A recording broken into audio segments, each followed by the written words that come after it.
Bonjour, c'est Caro. Maintenant, on va passer à l'arrière-plan. Comment choisir la couleur de ton arrière-plan? Ben, ça dépend vraiment quel est le sentiment puis l'atmosphère que tu veux décrire d'après ton sujet. Avec les animaux, j'ai souvent trois types que j'aime. J'ai le doux et chaleureux. J'ai le naturel qui va avoir des couleurs un peu plus normales, vibrantes dans la nature. Mais j'ai aussi des couleurs qui peuvent être riches et chaudes. Pour un animal qui est très pâle, comme ceux-ci, on va aller dans le riche. Puis ça l'aide que le client, c'est ça qu'il a choisi. On va aller chercher des couleurs riches et chaudes pour que mes pogs ressortent vraiment. Souvent, je fais l'arrière-plan en premier. Mais ici, je ne voulais pas retarder mon processus. Le sujet devait commencer à être tracé. Avec cette image référence-là, si tu regardes les sujets, il y a de la couleur dans eux. Donc, à mesure que je vais faire mon arrière-plan, à la toute fin, je viens mettre les couleurs dans mes sujets en créant une forme déjà préexistante que la couleur va vivre à l'arrière du poil, qui va jumeler vraiment mon sujet à son arrière-plan, qui est vraiment un bon truc. Oh! Je corrige ça au plus vite. Je me suis accrochée dans ma peinture. Oui, oui, oui.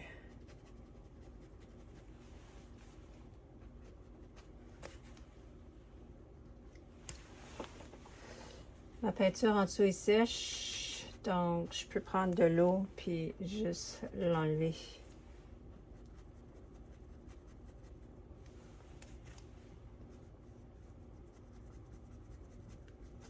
Ok, ici, faut la gèle doucement. Non, faut la peinture par-dessus, celle-là. Plus tard, quand ça va être sèche, je vais revenir mettre une autre couche pour le cacher. Et si ça ne dérange pas autant, que je vais probablement mettre du mauve là-dedans ici. Là. Je vais m'assurer que c'est souple. Ben, problème réseau. On va rouler ça pour pas que ça arrive. Je suis quasiment à la fin. J'ai décidé de faire exprès pour qu'on puisse voir les coups de pinceau, pour pas ça a l'air d'une photo. Des fois, c'est ça. Des fois, je fais tellement du photoréaliste que c'est difficile à voir que. Donc, dans mon arrière-plan, je me suis dit, ah ben, si on voit un peu les coups de pinceau, ça donne du caractère, ça donne l'impression que c'est vraiment une peinture.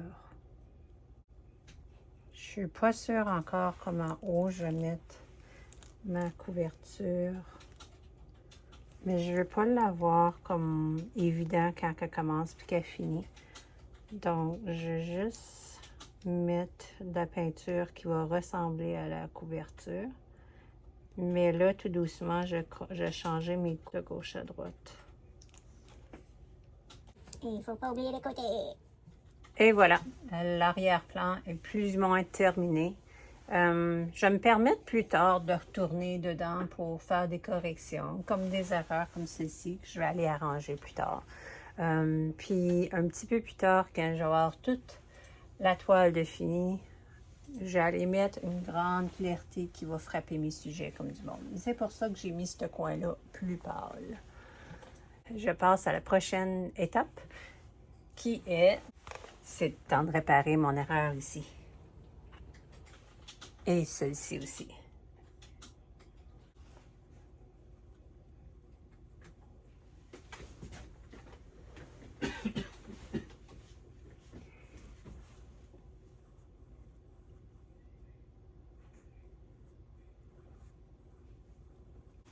Et ici. La beauté de cet arrière-plan-là est que c'est vraiment moustaché, ça crée un mouvement. Mais également, si je fais une erreur, je ne suis pas obligée d'avoir la couleur exacte. Tu sais, on croit que aller chercher une couleur uniforme pourrait être plus facile. Mais des fois, juste l'application plus épaisse une place va faire une couleur pas uniforme. Donc, c'est toujours... J'ai toujours trouvé que c'était à mon avantage d'aller causer un arrière-plan qui n'est pas de couleur uniforme. Si jamais la toile se fait maganer pour une raison ou pour une autre, ça paraît pas parce qu'il y a tellement de texture dans mon arrière-plan que ça sortira pas que tout d'un coup il y a une texture différente en quelque part. Je trouve que ici c'est trop foncé par rapport à la clarté qui va venir. Je vais aller le corriger tout de suite. C'est sèche, donc je peux venir. Puis je vais le rendre beaucoup plus pâle. Puis je mets d'une certaine façon, les lignes que je mets, ça donne l'impression d'un mouvement.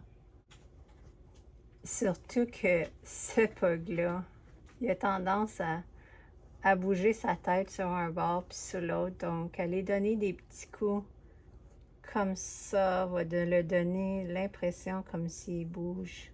Je vais aller faire la même chose voir-ci. Lui donner l'impression comme s'il bouge.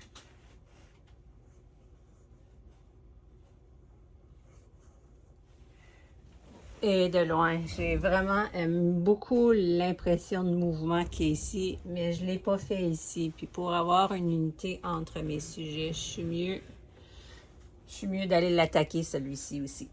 Je vais diluer les petits picots qui sont là. Et voilà, l'arrière-plan est terminé.